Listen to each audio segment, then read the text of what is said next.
Hello everyone, this is Manu Sharma. Warm welcome to my channel educating hand. हमारा topic चल रहा है टेंसेस का और उसमें फ्यूचर टेंस को हम डिस्कस कर रहे हैं, जो आपकी थर्ड टाइप है टेंसेस की। इंट्रोडक्शन की वीडियोस पूरी अलग से प्लेलिस्ट है, वो जाके चेकआउट कीजिए, जिसको स्टार्टिंग से देखना और जो रेगुलरली देखते आ रहे हैं उन्हें तो कोई प्रॉब्लम आने ही नहीं वाली है। तो यहाँ पे आज हम एक्सरसाइज सी, जैसा आप देख रहे हैं, ये फ्यूचर परफेक्ट टेंस के ऊपर बेस्ड है।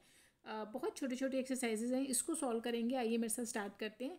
और ये वाली जो एक्सरसाइज है नंबर सी, ये आपको पता ही है, फिर भी मैं आपको बता रही हूँ। आपकी पॉपुलर बुक बीबीसी कॉम्पैक्टा से ली गई है। क्लासरूम असाइनमेंट नंबर है 60 एंड मॉड्यूल नंबर है 5, जिसमें टेंसेस का टॉपिक है। So let's begin with me. Exercise number C, supply future perfect tense. कौन सा? Future perfect tense. इससे पहले के जो टेंस है ना, फ्यूचर इंडेफिनिट और फ्यूचर कॉन्टिन्यूअस, वो मैं प्रीवियस वीडियोज़ में डिस्कस कर चुकी हूँ।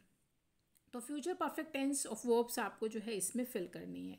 तो आपको पता होना चाहिए, हर बार मैंने आपको बोला है, अब लास्ट ये टॉपिक ख़त्म ही होने वाला है ऑलमोस्ट, कि पूरे टेंसेस का स्ट्रक्चर सेम रहता है। चेंज होती हैं तो सिर्फ हेल्पिंग वर्ब्स और मेन वर्ब, ठीक है। तो यहाँ पे अगर मैं हेल्पिंग वर्ब की बात करूँ फ्यूचर परफेक्ट टेंस की, तो आपको विल हैव और शेल हैव का यूज़ करना है, ठीक है। विल हैव शेल हैव का यूज़ करेंगे। और जो आपकी मेन वर्ब है, जैसे ये जो रूट फॉर्म, जो बेस फॉर्म दी होती है, इसका आपको V3 का यूज़ करना है, यानी पास्ट पार्टिसिपल फॉर्म का, ठीक है। तो ये आपको इतना सा काम करना है। Sentence number 1, by the time we reach the hospital doctor dash prepare his report. जब तक हम पहुँचे हॉस्पिटल, डॉक्टर जो है वो अपना क्या कर रहा था, वो अपना, मतलब जब तक हम पहुँचेंगे तो वो अपना रिपोर्ट जो है वो तैयार कर चुका होगा। तो इसमें आपका सब्जेक्ट है डॉक्टर, इसको सूट करेगा विल हैव, ठीक है। और आप यहाँ पे प्रिपेयर को थर्ड फॉर्म पे लेके जाएं और वो होती है प्रिपेयर्ड, ठीक है। Prepare, prepared, prepared. जो आपके फर्स्ट पर्सन है आई और वी, उसके साथ आप शैल हैव का यूज़ करें। बाकी के जितने भी आपके सब्जेक्ट्स हैं, आप उनके साथ विल हैव का यूज़ करें, ठीक है। चलिए, sentence number 2, I dash complete this work before you do, यानी कि मैं कर चुका हूँ ये काम इससे पहले कि तुम करते हो, उससे पहले तो मैं इस काम को ख़त्म कर दूंगा। तो आई है फर्स्ट पर्सन, इसके साथ आप शेल हैव का यूज़ करें।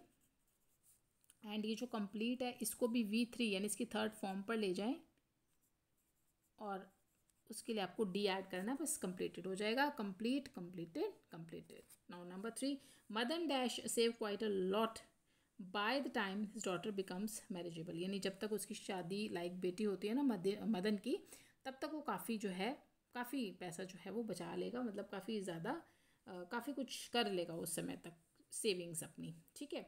तो मदन है, इसके साथ आप अगेन विल हैव का यूज़ करें। एंड सेव को क्या करना है, अगेन आप डी लगा दें, ये आपका V3 हो जाएगा, saved. Number 4, do you think the doctor complete his operation by 6 o'clock। आपको क्या लगता है, देखिए लास्ट में क्वेश्चन मार्क है, इंटरोगेटिव सेंटेंस है। क्या लगता है तुम्हें, क्या सोचते हो कि डॉक्टर जो है 6 बजे तक अपना ऑपरेशन कंप्लीट कर चुका होगा, कर लेगा वो ऐसा, ठीक है। तो डॉक्टर है, इसको क्या सूट करेगा, विल हैव। और अगेन ये जो कंप्लीट है ना, इसको कर दो completed. Got it. Now sentence number 5, in a weeks time, एक सप्ताह के अंदर, I dash read my novel, new novel, मैं अपनी जो है ये नई नॉवल जो मैंने स्टार्ट की, इसको मैं पढ़ के ख़त्म कर चुका हूँ, एक हफ्ते के अंदर मैं ये कर लूँगा, ठीक है। तो आई, इसको आप लगा दें यहाँ पे, शेल हैव फर्स्ट पर्सन है। एंड रीड की आपको V3 रीड ही रखनी है। रीड, रेड, रीड होता है, एक्चुअली स्पेलिंग जो होती है ना वो सेम होती है तीनों की, बस आपका थोड़ा सा प्रोनाउंसिएशन का यहाँ पे डिफरेंस आता है। रीड, रेड, रीड होता है, ठीक है। चलिए, now sentence number 6, I am afraid the flight dash take off by the time we reach the airport. मुझे डर है कि कहीं फ़्लाइट टेक ऑफ ना हो जाए, हो चुकी होगी तब तक, जब तक हम एयरपोर्ट पहुँचेंगे, मुझे लग रहा है कि फ़्लाइट टेक ऑफ हो चुकी होगी। तो फ्लाइट आपका, यहाँ पे फ्लाइट की बात हो रही है, आप यहाँ पे विल हैव का यूज़ करें। एंड ये जो टेक ऑफ है, इसको कर दें taken off. Take to taken होता है ना, तो यहाँ पे आप इसको टेकन ऑफ कर दें। क्लियर। तो ये आपके exercise number C, very simple, which was based on future perfect tense. I hope clear होगी। Now come to exercise number D. देखिए, कोई क्वेरीज हैं या कोई डाउट्स होता है, मुझे कमेंट्स में पूछिए, I definitely reply for that doubts. Now exercise number D, supply future perfect continuous. अब आता है future perfect continuous tense. Again आपको इस टेंस का यूज़ करना है। इस टेंस में फिर से आपको बताना चाहिए कि आपको हेल्पिंग वर्ब और मेन वर्ब कौन सी चाहिए। तो हेल्पिंग वर्ब आप करेंगे विल हैव बीन, ठीक है, शैल हैव बीन, ठीक है, according to subject. First person अगर हो तो शैल हैव बीन कर देना, बाकी के जितने भी सब्जेक्ट्स हैं उनके साथ आप विल हैव बीन कर देना।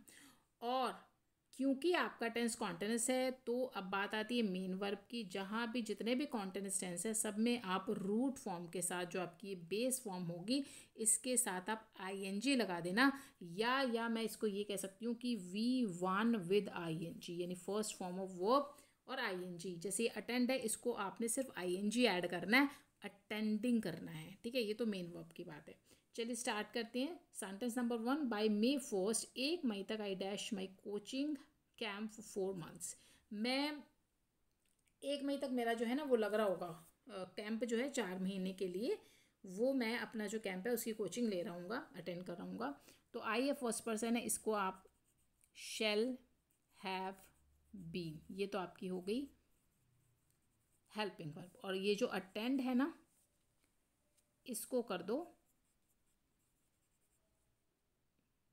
अटेंडिंग, ठीक है।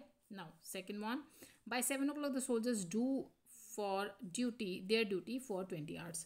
7 बजे तक उनके सोल्जर्स की जो 20 घंटे की ड्यूटी है वो पूरी हो चुकी होगी, वो उतनी ड्यूटी जो है वो कर चुके होंगे या उन्होंने कर ली होगी। सोल्जर जो हैं अगेन इनको विल हैव बीन सूट करेगा, एंड डू को क्या कर दो, डूइंग, आईएनजी लगाने, will have been doing. Now sentence number 3, you dash not play this tournament but for me, ठीक है।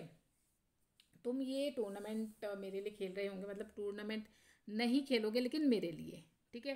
क्योंकि नेगेटिव सेंटेंस है, नॉट है, तो यहाँ पे आपको विल हैव बीन करते हो ना जो, तो will have not, will not have कर दो इसको, यहाँ पे बीच में नॉट लगा दो विल के बाद, विल और हैव के बीच में, विल नॉट हैव बीन।